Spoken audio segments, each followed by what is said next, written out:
Hey guys, so we're back with another kind of a video, and I know it's been so long, but either ways, um, I'm gonna be telling you how I scored 98 in home science, all my study tips, my go to study methods, and just how I took and just went ahead with home science as a subject, why I took it in the first place, and how it went for the 2 years of 11th and 12th, and how my board exams went. So if you're a home science student, or if you're in maybe 10th grade or 11th grade, going to 11th grade and planning to take home science as a subject, I'm sure you'll find this useful.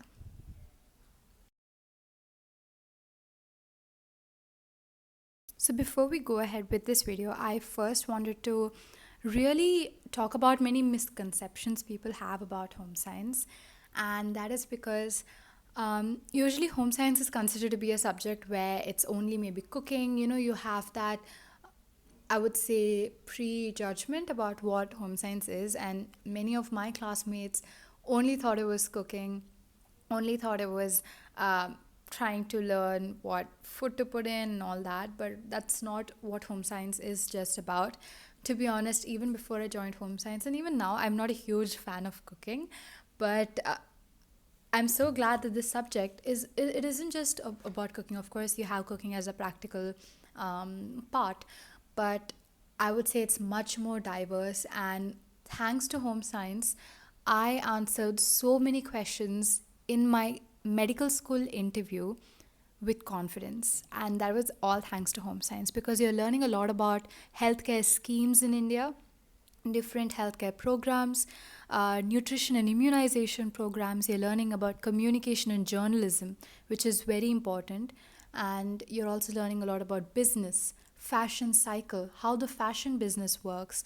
And it's just so much more diverse, how various social schemes work, how for example, how schemes for adoptions work, or youth schemes and things like that. And there's like the national service schemes. There's so many things that home science talks about, and you can't just pinpoint one exact topic. It covers a whole range of diverse areas. And I think, as not just as a student but as a global citizen, you would definitely need it.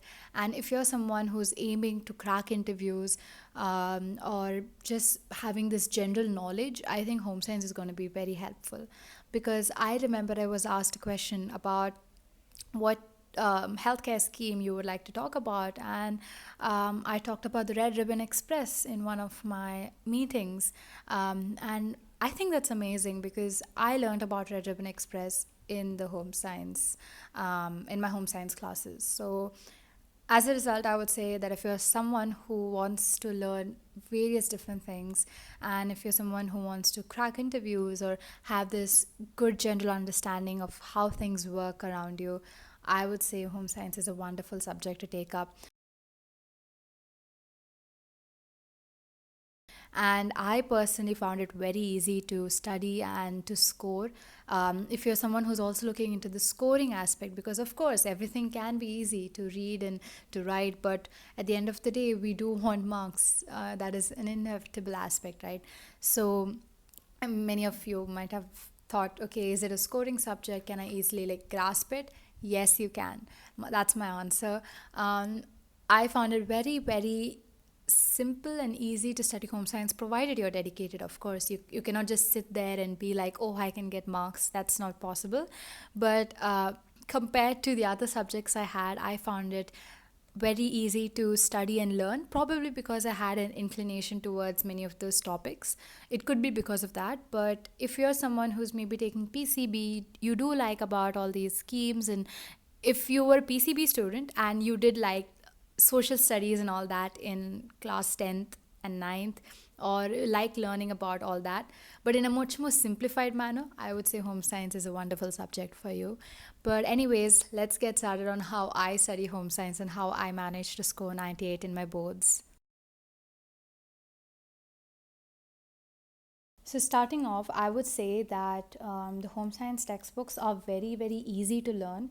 And the reason is, if you see in our biology, chemistry, or physics, there might be several things given. For example, if it talks about photosynthesis, for example, about a biology textbook would have everything written in like a paragraph, which is a bit difficult to learn, but if you make notes, maybe it might get simplified. But when you talk about the home science textbooks, I love them so much, and that's because everything in the textbook is given in points. So you literally have to learn the topic of that paragraph and those points, and the question would ask the topic, and you can write those points. That's literally how simple it is. Of course, it's not for every part of the textbook, but I found that very easy to learn. I like how the textbook is structured.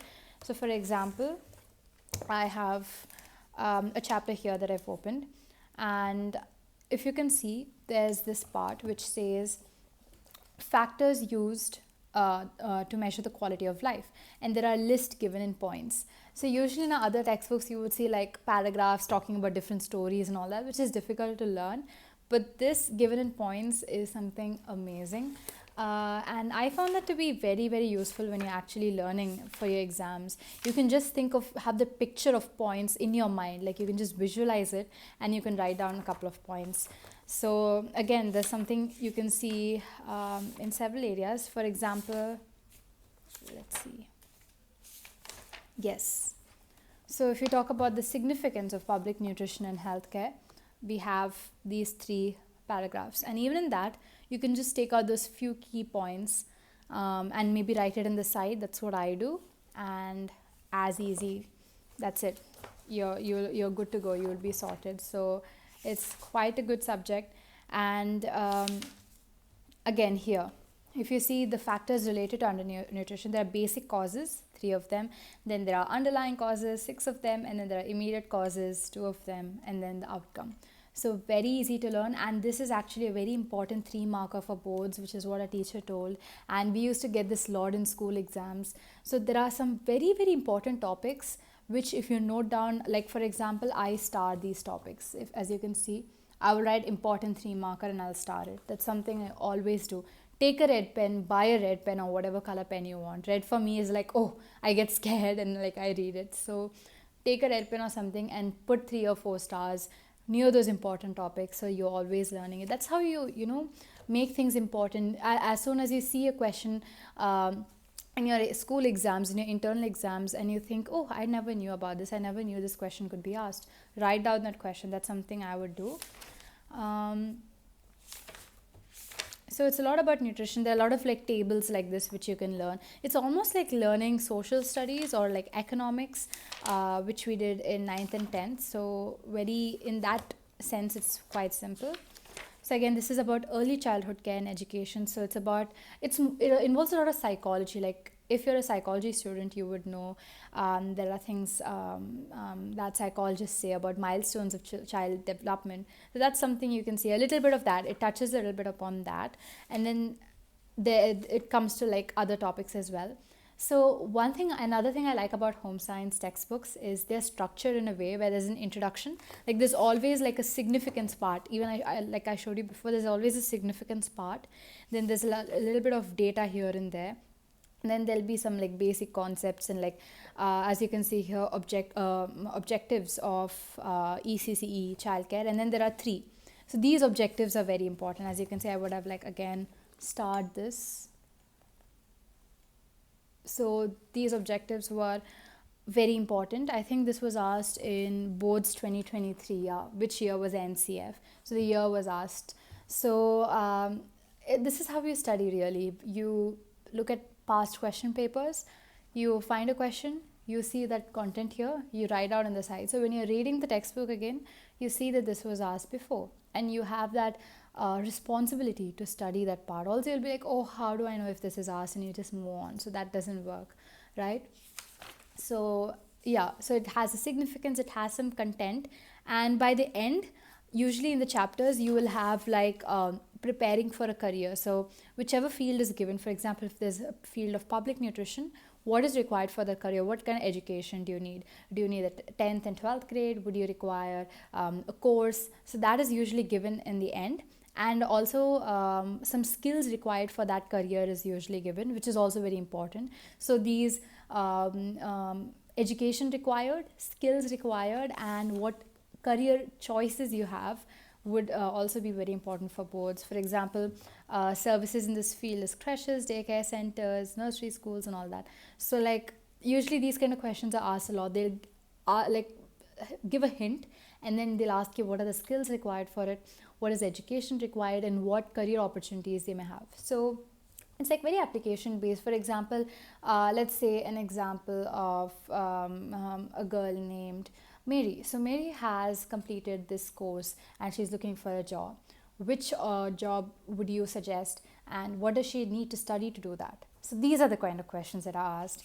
So as a result, it's very easy to learn and to understand. It's a very a subject that really requires you to put in a lot of logic behind answering questions, and you will be fine. But make sure that you do cover textbook points as well, because I feel like that is one of the reasons I couldn't really score a perfect score. It was very possible. Many students do score a perfect score in home science, but if you just miss maybe tiny points, you might lose marks. So again, this is about, I think, fashion. Yeah, design for fabric and apparel. So here there's a lot of like these color wheels and all that. And again, this is very important. So there are terms given like value, hue, intensity, brightness. So what I do is usually I write the definitions for all of them, or as you can see, I will mark things on the sides like this. And sometimes just going through that would be easy to learn.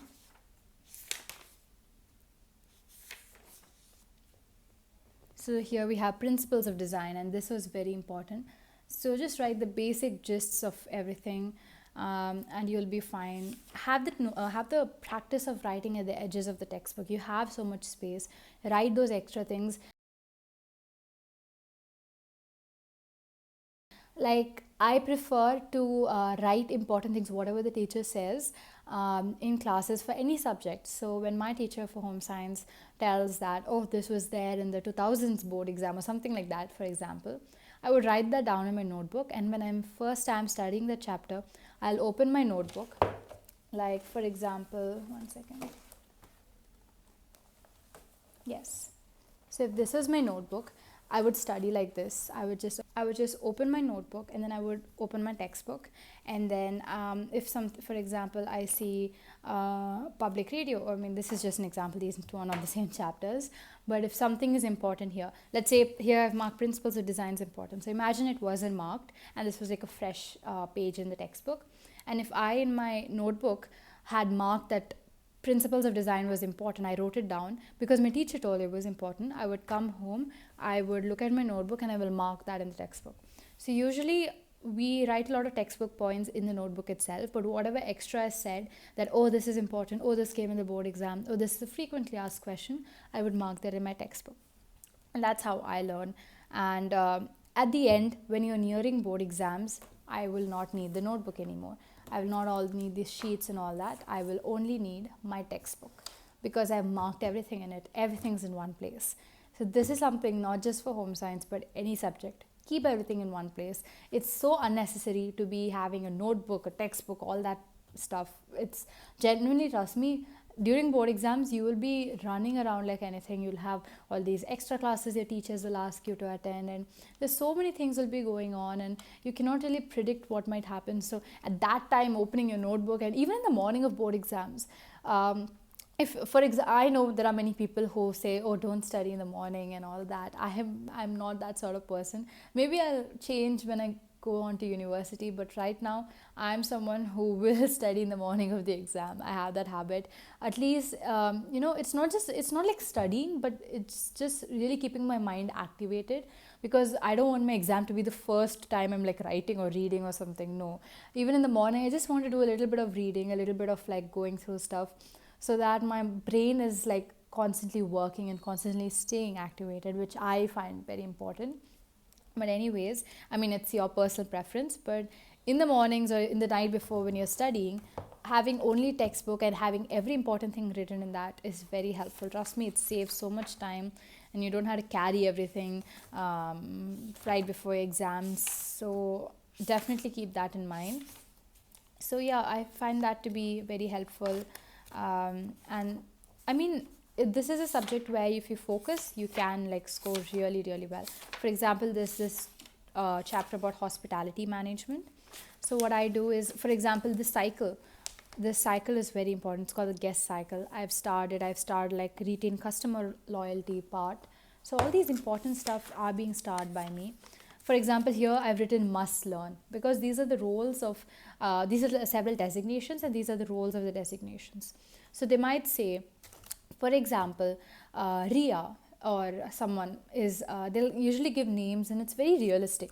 So let's say, for example, Ria is a front office manager. What role does she play in her company? So that's something they might ask, and you'll have to write these points. So it's very application based, and you don't have to write the exact same words, but keep some important points in mind. When you read it, you'll come to know what is clearly important and all of that. Again, functions of housekeeping department is very important, 6 of them. So what I do is, how much of it there is, I'll just put a number of those points here.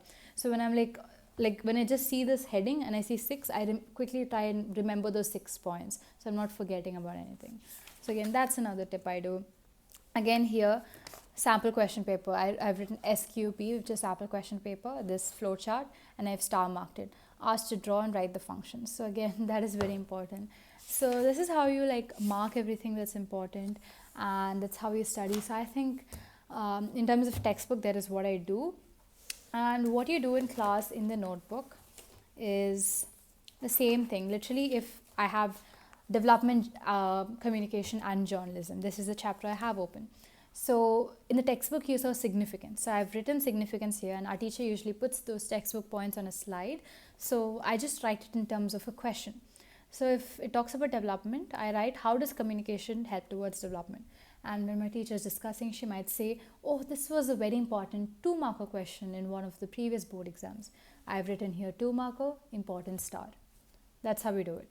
And like I told you previously, when you're sitting to study at home, open the textbook, open the notebook, wherever these points are given, write 2-marker, important, highlight. That's how, even when you're flipping through the pages, you see which all are the important questions, and you're just reading that before the exam. So you have higher chances of knowing those topics. So again, learn. And I've written here, the term development communication was first coined by Nora Kubrel. So again, I've put important, I've written learn. Board's important question, features of development communication. So these are some things that are important. For example, I talked about Red Ribbon Express, right? So here there's the Red Ribbon Express, and our teacher had specifically told us to use the term a specially designed train. So see how I've written that in green, and I've like written use this term, and like I've put 2 stars. That's how you see, the teachers do tell you a lot, but then you cannot trust your memory to remember everything, right? So have it all written down in your textbook, first in your notebook, then transfer to a textbook. And when you're transferring these content to a textbook, writing important, your brain is actively recalling as well. So again, that's a very important thing to do. So yeah, that's technically how I study. In some parts, I just write in pencil because, of course, as you said, usually I focus a lot on physics, chemistry, and biology, and I didn't do much on home science. But I really love the subject, and sometimes I just get lazy. I write everything in pencil, but don't be like me, write all the notes, and yeah. And in terms of practicals, actually, I think many of you might have the question, okay, theory is fine, you've explained. What about the practicals? So when you talk about practicals, there are, I would say, a couple of things you have to do. For example, for my boards practicals, I mean, it depends on the school and the teacher and what kind of question paper you get, because of course, you know, like in chemistry and all, there are different like options. Not options, I mean, you get just stick to one sort of like, for example, you get more salt or oxalic acid or whatever. So it depends on which batch you are and all that, but on your question paper or whatever. But in home science, what I did was we had like this block printing, which I think you get like block printing or tie dye. I mean, I have to check the syllabus. I don't know about this year's syllabus, but in my syllabus, we had like practical activities like block printing, tie dye. Then what else did we have? Cooking.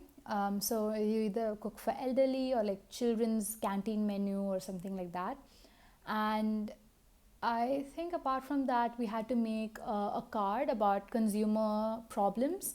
So this could be, malpractices in the consumer market, like I think using the wrong scale, using the wrong weights, adulteration. So you just make like that foldable, like a brochure kind of thing. So that's your practical, like with like color pens and all that. So it's a very fun day, but of course sometimes cooking can be stressful because you have to complete it in like what you had to complete. I don't know, it depends on your school, but in my school I had to complete like around cooking and all in a particular time, because we would be divided in batches. So when one batch is doing the writing part, the other batch will do the cooking. So you have to clean. If you're the first batch, you of course have to clean. Even if you're in the second batch, you need to not just cook, but you have to constantly clean your area for presentation and all that. So I would suggest you had to learn how to cook fast, but over the years, 2 years, you'll be doing all that cooking practicals and all that. And you can even practice it at home. It's not like biology or chemistry where you can only do it in class, right? You can do your recipe multiple times over at home. So that makes it easier. I never knew how to cook before home science. I still am not a huge fan of cooking, but I just got so used to that thing that I would just make it fast. And in the exam I was quite fast, and I had more time to write all that in the answer sheet. So I think you'll get a hang of that. But overall, I think home science is a very wonderful subject. A lot of amazing materials out there, actually, when you think about it. Download multiple years of sample question paper and you will see almost everything is quite similar. It revolves around the same kind of pattern. You just have to get used to it. And 2 years is more than enough to get used to all that things, because of course we learn science and all that from like what, second grade or third grade or something. But home science is a new subject, but it's not scary, trust me. It's very easy. And if you're looking for a subject that supports your other very complex subjects, like maybe physics or maths or something, this is wonderful. And I think even if you like hospitality management, if you're taking a career related to that, I think these are wonderful subject. This is a wonderful subject to try. So do let me know if you have any more questions or if you need anything else. Yeah, that's my bird sound there. But yeah, I'll try and put materials after this video just so that you could see and like understand what to do. But yeah, if you like this video, make sure to leave a huge thumbs up, subscribe, and share this video with 11th and 12th graders who are in home science, or anyone in like 8th, 9th or 10th who are thinking of what subjects to take, and they might find this video useful.